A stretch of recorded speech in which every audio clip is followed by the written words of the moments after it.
Welcome, everyone, to Radio Free Will, a podcast for sovereign people. I'm your host, George McCullough, and we're back again with Michelle Mockers, artist, activist, and philosopher. Sorry that we skipped a week, but Michelle had a personal appearance at the Sunset Flea Market, but we're back again. Michelle, how are you doing? I'm doing very well, and I'm very pleased to be back again, as you say. Did you miss the podcast? The what? The podcast, our show.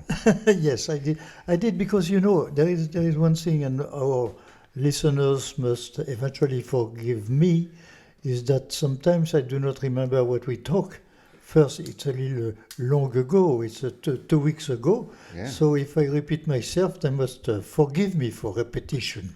That's okay. The information that you have can't be said enough. Oh, no, I agree with that. But it seems many times to go into nowhere. That's what is literally. Oh, so you're trying to keep people listening, huh? No, absolutely. No, absolutely. It's. I believe it's fantastic if some people are listening to us. There are so many people who do not care about anything at all. And it's why everything goes wrong. People don't care. Right. I discovered a wonderful thing that I never paid attention before, but I'm going to tell you what it is. I discovered that the senators, we have 100-something senators. That's right. Most of them, you know what they are? Millionaires. No. White people. No, yeah, of course. Men. Right. Yes. Men, which is also what it is, but another thing. Lawyers, my dear. I got it, folks, on the fourth you try. get it. Most of them are lawyers. So how do you want the lawyers? I respect the lawyers and whatever you want, but how do you want those people, for example, at the same time, I was reading that millions of birds disappear from the American life. Millions. They disappear forever. Yeah, 1/3. But the lawyers are busy with their books to do this, to do that, to impeach the president or not impeach the president, whatever it is, everything.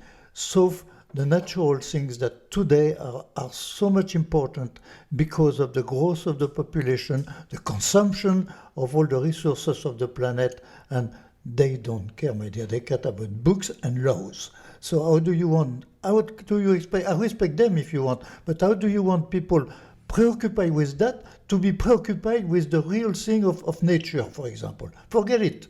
So we are discussing for weeks about the president or the not president or this or that, whatever it is political, but not about the main things, which is the growth of the population in one side, and at the same time the diminution is obligatory. The resources do not grow by themselves. So as much as we need and use the resources, they disappear and they will never be replaced. So what are we doing for the future of humanity? It's not in books. Not at all in books. It's not in laws either. It's in reality. It's not in books. I mean, the books of laws do not provide food to those who have no food. Forget it.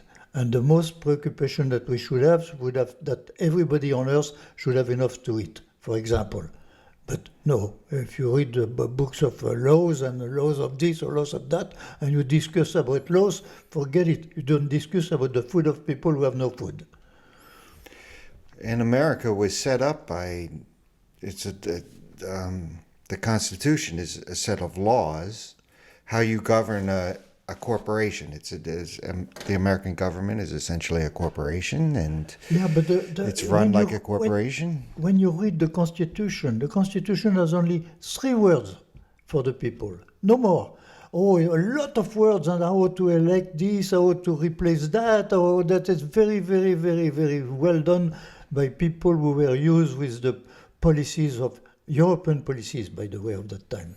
So that is very precise. How do you replace blah, blah, blah, blah. But what about the people? What the economy? How they eat? How all that? There is 3 words. Welfare of people. That's it. No more. They don't say how to produce the welfare of people. Not at all. They don't. That's it. like the freedom of opinion, the freedom of opinion and speech of opinion, excuse me, everywhere but in America. If you are not, if you are too out, you disappear nicely.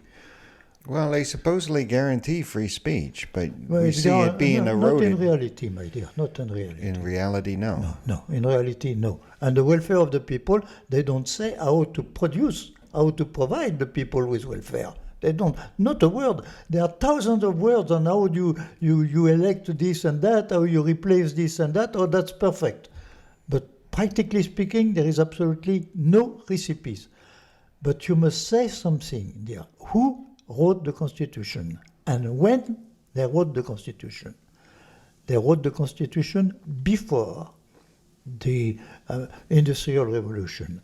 It was just the appearance of the steam engine, and they had no idea that, in fact, the money with the steam engine was going to take over the fabrication of everything. They had no idea of that. Absolutely not. And there were people who were at that time, listen, you don't forget that some of the guys who wrote that Constitution, they had slaves. Mr. Jefferson himself had slaves. So they are in a different mentality that we have today. So why didn't we... And Jefferson says something very precise in one of his letters. He said the Constitution should be rewritten by every generation according to their needs. That's Jefferson's words. Have you seen that since the beginning of the Constitution? It has never been changed one word, except few additions. A few additions. Yeah, by necessity. Right, and it seems like, well, I have lived in the city before, and it seems like the cops, if you have a problem with property, the police will be there right away. If you have a problem with personal injury or something, it might take a little while before they get there. Yeah, so they don't really protect people, they protect property. I've been to hundreds of protests. The cops are there to protect property. They are not here to protect the people. The people, in fact, they live by themselves in the American Constitution. There is, once more, there is no one word on how to do with the people in the Constitution. Not one word. And the Constitution is some 300 or whatever years ago, and has never been modified or complemented or said Jefferson, rewritten by several generations. Never. So we are still at the time of the steam engine. And the steam engine was the time of the police, my dear. Absolutely. The government was all powerful. And the government is still all powerful. It's not the people who are powerful. It's the government and its police. Nothing else. And what gives the government that power? Because the people have no power. Because they're willing to acquiesce to government? The government, you know, and I say it several times, we are not a democracy, forget it. We are not at all a democracy. A democracy, and this is where I repeat myself, I don't want to repeat myself about that, but we are not a democracy. And how can you, we are in some kind of a, I don't want to say fascist regime, but in some ways, yes, because it's only two parties that govern America according to their view. And the two parties are basically the same, except for details, they are going after the same thing. So nothing changed, my dear. Nothing, absolutely nothing changed. And I don't know if we can change, if the people, we have to change everything to make the people governing the country. The government of the people, by the people, for the people is a joke. It's a nice saying in a nice speech, but that's it. Yeah, I've heard a lot of speeches in my life, but I haven't seen much action. No, come on. So who is governing the country? As soon as you govern, the police. You have the police on your back, as soon. And they are not very nice with you. Right, and it seems to be getting more oppressive day by day. Yeah. However, for the folks listening to this podcast, you have written a document outlining how we could have a better society, right? Positive dialectic. The positive dialectic, but the positive dialectic, Start from the beginning here, my dear. There is no, in the world actually, there is no positive, let's say, philosophy to govern the world. We know that communism is completely negative, is based on negation. And capitalism is based on a contradiction between what you can do and what you cannot do. And there is a contradiction between the two. The society is a society with laws. It's absolutely forbidden to kill in the American society. Huh? And at the same time, you have the absolute right to kill the competition, which is exactly the same thing as killing physically somebody, because you put all the eventually laborers on the street. So there is a basic contradiction between society and the way society acts. And that is not a philosophy, my dear, and that is not a democracy. But the positive dialectic becomes a democracy. Yeah, because the positive dialectic is based on something, in fact, it's based on how you make a piece of art. And when you make a piece of art, you make the demonstration that you can put together, for example, a complete abstraction, the idea of your mind, and the material to realize the idea of your mind. So you succeed, which the American society does not succeed. We are going down the drain. And the communist society don't even talk about communist society. We don't talk about religion because religion is something else. We just talk about politics. Well, in the positive dialectic, there are 8 general rules, and if I want to invite folks to listen to past episodes, and we're going through these rules one by one to get a little bit more detail. We've gone through the first 3 or first 4. Oh, because you have 2 number 2s. Oh, that's a mistake. Michelle. That's a mistake of the printing of that. I certainly corrected that. You have one of the very first copies. You have one of the very first copies. There are some mistakes like that. All right. So there's 9 general rules, and we're up to number 5. Okay. And I want to invite people, they can go back and listen to past episodes and listen to rules 1 through 4 that we've gone through. Even do. So in the in rule number 5 or number 4 listed in this document, industry, collaboration instead of competitions, the goods must be made to last, and respect for natural resources. Well, that's a basic, my dear. The basic, the competition is something.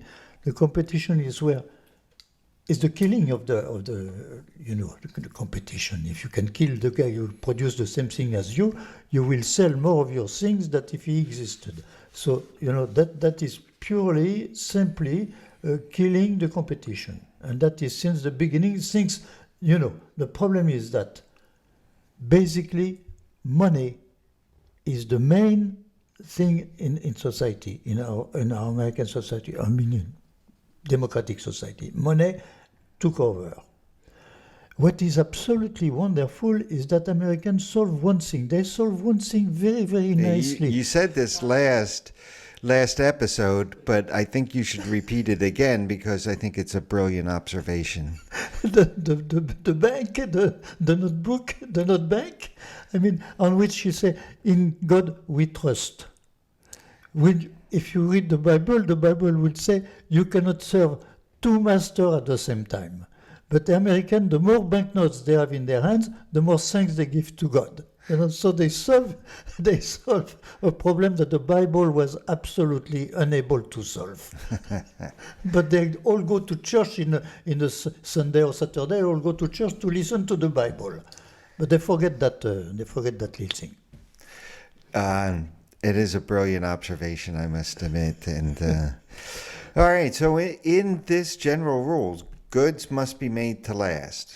Good made, yeah. When you buy something today, you buy, I will give an example. You buy a computer, the seller will tell you, in 2 years you will have a dinosaur.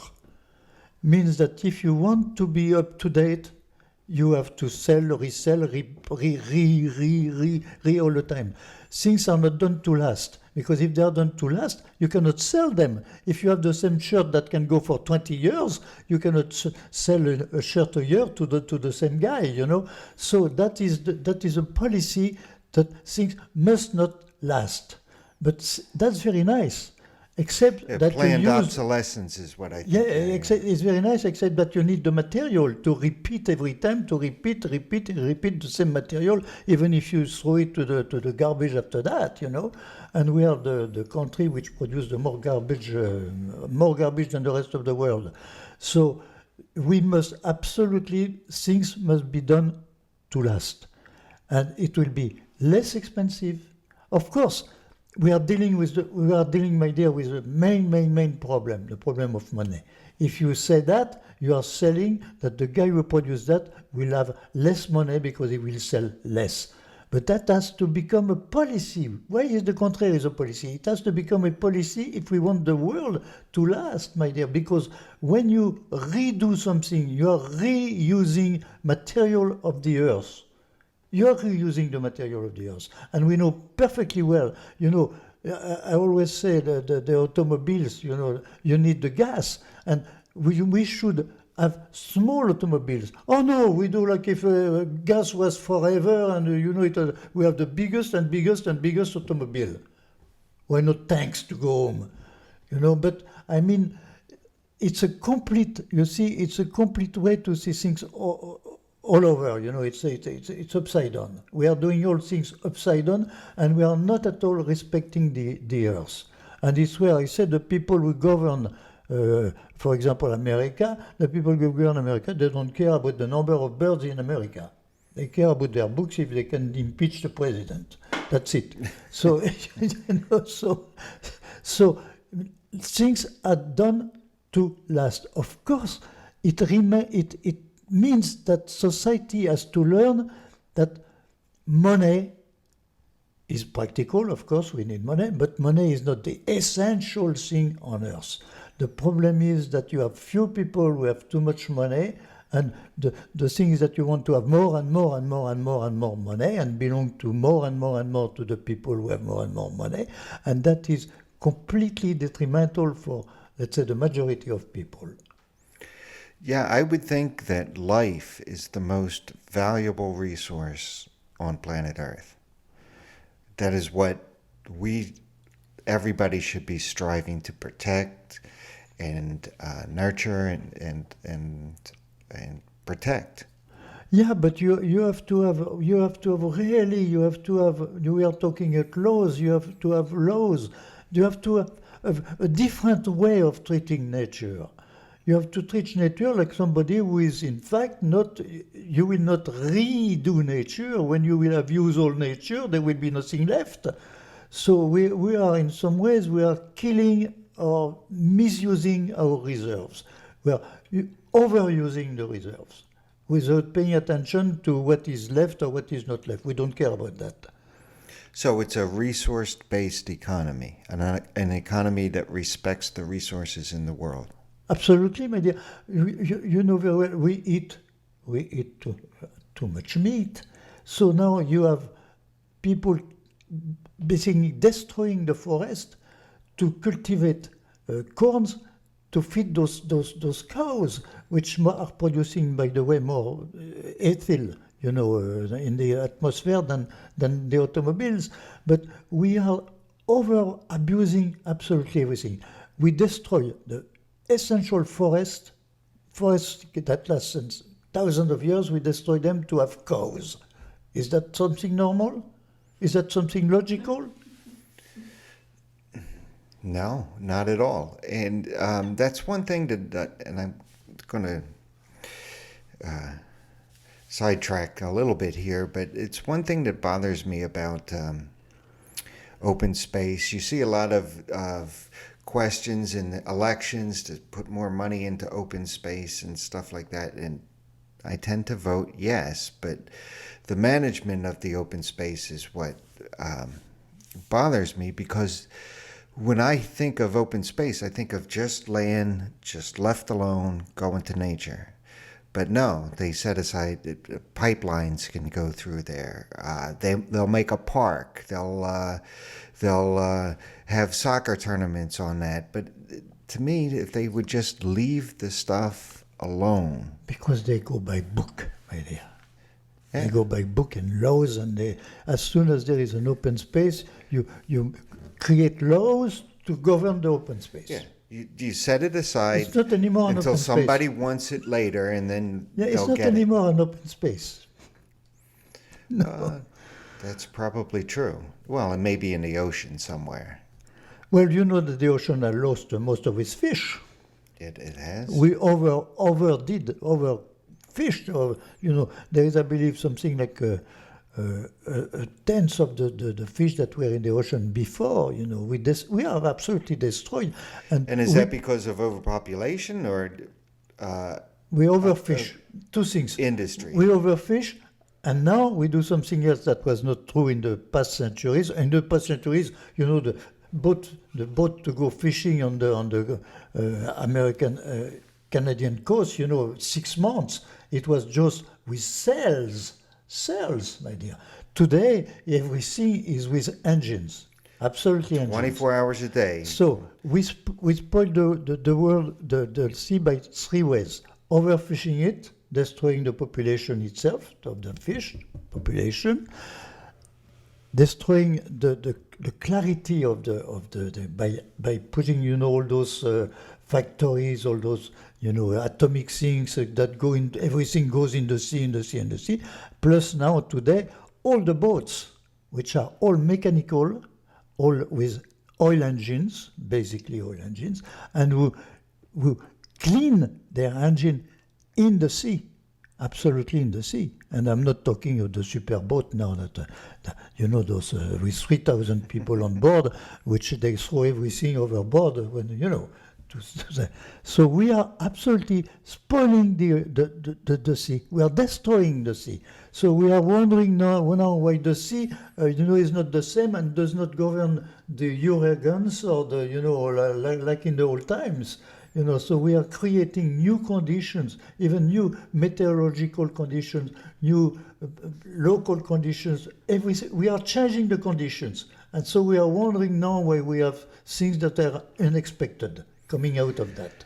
It does amaze me that you could live in Kansas, the middle of the country, 2,000 miles from the ocean, 1,500 miles from the ocean, and you could go to a restaurant any night of the week and you could get a lobster. It just absolutely amazes me. It used to be not like that. And you got to admit, capitalism is very clever about doing that, but it really is exploiting the oceans, like you say. Oh, absolutely. They are cultivating, on the side something, but they absolutely destroy the ocean. The ocean has been destroyed. The fish has been destroyed. There are tenths of the fish that were a century ago or 2 centuries ago. So when we talk about industry, it's very, very nice because people make a lot of money out of industry. It's always the same thing. But provides jobs. Even industry, my dear, we are still at the same position that it were at the Industrial Revolution. We are exactly in the same position. It changed a little because today we are more comfortable, if you want, that in the 17th century. Yes, of course. But the moral conditions are exactly the same. And for me, one of the very important and very dramatic thing which is going to happen is artificial intelligence and robots. Because artificial intelligence and robots can completely replace humanity. And you will never stop the people with the most money to use that to replace humanity. Humanity is a pain in the neck. People are always protesting or never satisfied, so humanity, forget humanity. If you can make a lot of money, be happy or whatever, without humanity, it's perfect. And you eventually will do that with artificial intelligence and robots. Today, robots can replace 100 people like nothing at all, even in, in big, let's say, places with a lot of things. The robot can go and pick up exactly what you need and bring it sent to you. So the danger of that, but nobody is talking about that. What are they talking about? Our government, our lawyers, what are they talking about? Nobody in the government is talking about that future. And that future is not future, it's today. It's already today. Oh, I read an article today that the Chinese have invented a camera that can pick a person out of a crowd of 10,000 people. Oh, yes. Oh, absolutely. Absolutely. But the problem is, if you want that the lawyer of the government will make laws in such a way that you will be able to do absolutely nothing if you can eat, which will be one thing. But otherwise, they can absolutely, and the kids, the artificial intelligence can own all the way of televisions, movies, whatever you want, and can, in the minds of children, can put everything through those technical needs, through that. And they can absolutely deform the way of thinking of individual, of human people. I wonder if back when the Constitution was written, did people work harder to live than they do now? It was or did they have more free time, or did they? No. Aside from the slaves, it was exactly the same thing. Why slavery? Why slavery? Because like that you don't have to do it. You make the other people, those guys that you don't pay, that you are hardly, fed, and you make them do what you would be obliged to do. Cultivate the field. They cultivate the field for you, so you can live very nicely, sell your products, and have all those poor people. It's exactly the same thing, my dear, the same exploitation of the workers. Of course, there is a change since slavery. It's not acceptable today. Now it's a wage slave. Yeah, but it is still the same fighting for wages. And when you see today, for example, that many worker people in America depends on tips, not on the salary, on tips. Yeah, that's... I did work, I don't know if I can tell the story, but I did work. I was a painter. And as a painter, you are in a studio, and you see absolutely nobody, a customer once in a while, and you work all day long on your paintings. Except when I was invited to come here, I came here, but after a while I said, I don't understand a damn thing about Americans. And I am an American myself. I don't understand the damn thing about Americans. And to understand America, I took a job. And I took a job where I say, how can I meet people? I took a job as a driver of taxi limousine. For 3 years I did that. Because all the people on the back, they talk, and you understand, you understand very well the way they live, the way, everything. But, let me tell you something, it was the same thing. A very, very small salary, the rest was tips. And you have more and more today people working in America on tips. Oh, you have a minimum, we give you a minimum, you will have the tips. Yeah, I delivered flowers for a job through school. I never got tips. People never tipped me. You'd be standing there at the door, never tip. And I'm giving them a gift.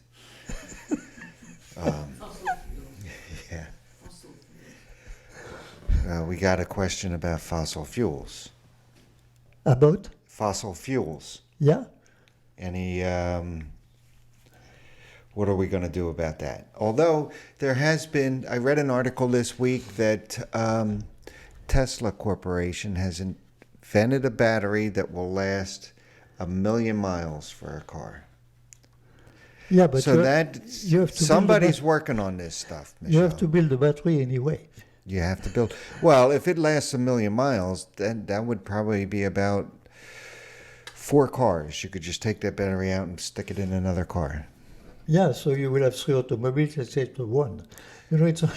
It's that's pretty good. No, because it's always like that. You don't even have to charge it; it just goes for 1 million miles. Yeah, if you look at the automobile, for example, I remember. You know my age, so I remember very well. Let's say the Oh, the first Bugatti Royale, only 8 had been built.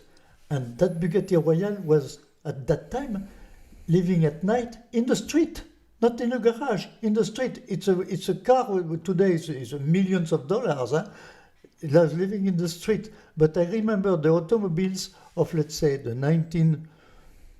26, 27, 28, 29, 30, 31, 32. The Renault, there was a garage Renault with the latest beautiful Renault, big things and small things. So all improvement. You will learn that the battery was going to learn, instead of doing 6 hours, it was going to 24 hours. And today you tell me the battery is not 24 hours, but 24 years. Did that change something? Absolutely nothing. There are more automobiles, more batteries, and more of everything. It changed absolutely nothing. Well, if it can last 1 million miles, that's beautiful. It's impressive. Yeah, you will have to imagine if they could put them in boats. No. You will have to pay for it, and that will stop. Not will stop at all the number of automobiles. Maybe it will augment the number of automobiles. It might. So, but they won't be polluting. Yeah. But what is the result? We will use even more gas. Oh, to make the automobiles. Yeah, and you see today the automobiles, you have, instead of small automobiles, you see people with big automobiles. What those big automobiles for what? To go and buy a dozen of eggs? Come on, you're an enormous automobile. It's absolutely ridiculous. For me, those big cars are ridiculous. You see the old lady who cannot go into that car, driving that, oh God, on the road. Ay. Don't meet her on the road, eh? So everybody with a big car, get out of Michel's way when he's driving. We are getting towards the end of the program. I'm sorry to work you into a frenzy here, but we're getting towards the end. I want to make sure that we have an opportunity to just give pause for you and I. We lost a friend over this last week, Ridge Applegate, and I just want to acknowledge his life. He went on to the next level, and he'll be missed, won't he? Yeah, he was a nice man, and he did a lot in his life, I believe, especially in the beginning when he was in. I don't know, but his life was more or less. He was. Folks, he was a gentle giant. He was a huge figure of a man. I don't even think he could fit into his basement, and but had a very gentle soul. And he was one of the planet people when you were doing I believe he participated more or less in the revolution. He was, and he produced 1 or 2 planet programs for you. Yeah. And. A nice guy. He was in the Peace Corps in South America. He was in the Peace Corps, yeah. Which is funny. One of our board members was also at Princeton TV. One of our board members was also in the Peace Corps in South America at the same time. So they got along and told stories. And, anyway, he'll be missed. I want to invite folks to join us next week when we go to General Rule 6, which, let me just highlight that. No financial markets, no money cartels, no too much, and no not enough. No monopolies. We're going to have some friends after that. So we're going to be talking about the financial world more in depth. But if folks want to get this document, they can get this document from you by emailing you at Michel Mokers, one word, at gmail.com, of course. .com, and you'll mail it out to them, and they can also find it on your website. Yeah, which is no-pennies. S with an S, no-pennies.org. .org. Or .com. Or .com. No, the dash pennies.com. You know, it came from, in the beginning, why that no pennies? It came following the story, the Three Pennies opera. So I said, no, a political movement is worse. No pennies movement. But I want to invite folks to subscribe to this podcast. Send us any kind of questions that you might have. Or comments, or Comments. judgments. We want comments. We want judgments. If you have an idea for a general rule for a better world, yeah. send it to us and we'll discuss it. In any case, until next week, although we might be doing it recording on Sunday again next week. Okay, it's all right. Because I'm going to be busy again on Saturday, but we'll talk to everybody in the near future. Yes, absolutely.